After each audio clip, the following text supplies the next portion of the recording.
Hails and welcome on a trip to California, at least theoretically speaking. This one is from Long Beach, California, United States, and this one is Disciples of Death.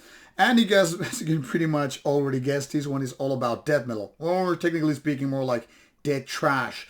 Progressive Entrapment is the name of this debut album, and this one has been already out for a while, released through Careless Records. This is the lineup. As you can see, these guys love their ships. Oh, just kidding. Maybe they just want to figure out how the ships are going on the background while standing on the beach. I don't know actually where I put my CD already. Probably in the CD player still when I switch to LP.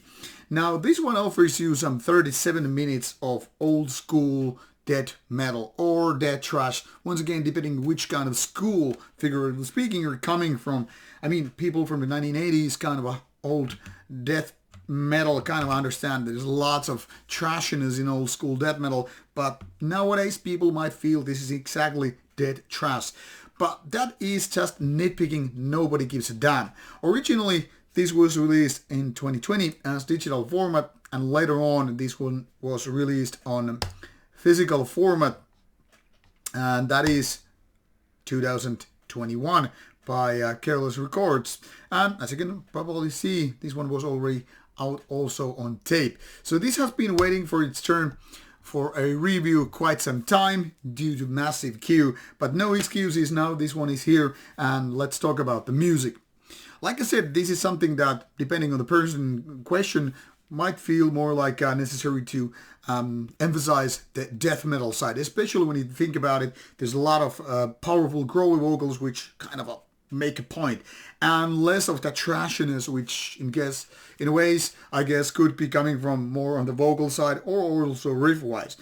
But if we remove those death metal, vocals from the equation, I don't know why we would do that, but if we do, then it's easier to approach this from a death thrash angle. There's a certain kind of a primitive or kind of a early phase of death thrash aggressiveness, which then again kind of binds to these death metal riffs, and of course the production that really supports the stuff. Now, on the longer run, you might actually feel like this is something that has been done multiple times, and why there is even need for this kind of stuff. But I'll tell you this much: if you really give this a couple of more spins, you will actually figure out there's a lot of possessed, for instance, in this music. So it's definitely kind of a going back to the 1980s, even though the stuff here is very, very 2010s or 2020s.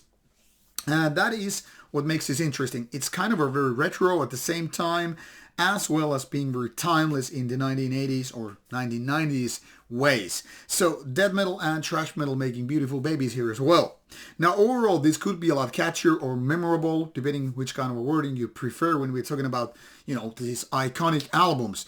But I would say even though this could be either of those or both of these things, this is overall pretty good because of the aggressiveness and because of, the musicianship and production and those good ass roller vocals. So in case you love both death and thrash or just old school death metal, don't skip this one, but rather give it a go. It's worth listening to, even if it's not the best in the genre out there. Definitely something still worth listening to. So, Disciples of Death, looking forward to that kind of material. But meanwhile, give this one a go, and I hope you won't be disappointed. It's worth your time, I can pretty much say all that. Definitely decent release, even if not outright good. This is Rauta. Take care, and see you soon with more reviews coming your way.